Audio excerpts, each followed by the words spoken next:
who are landowners who have lost this land, వాళ్ళకి plots ఇస్తామనేదో చెప్పారు.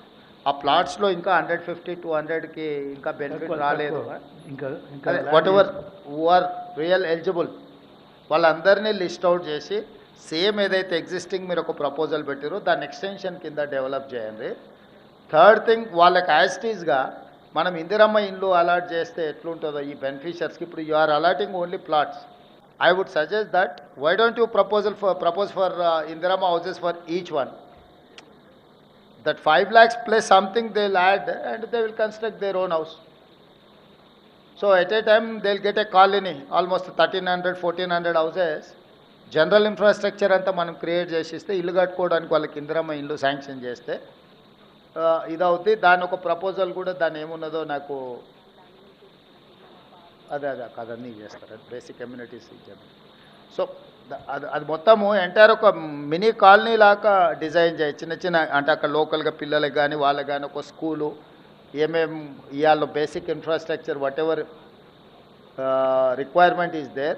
12 houses 1200 ప్లస్ హౌసెస్ అంటే we can declare as a 1 gram Panchayat.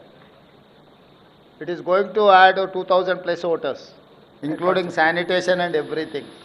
So I would suggest straight you establish 1 gram panchayat, whatever gram panchayat requires, gram panchayat building, community hall, education, school building and everything.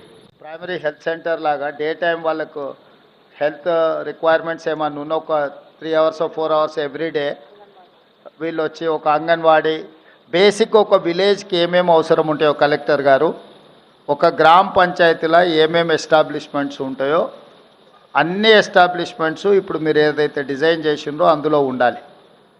వాటికి కావాల్సిన budget proposals, development plus ఈ beneficiaries అందరికీ Indiramma scheme కింద houses ఇవ్వడానికి వాళ్ళందరినీ కూడా list out చేసి you get that proposal.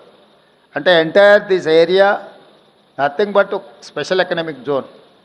We have to create everything in 1 compound.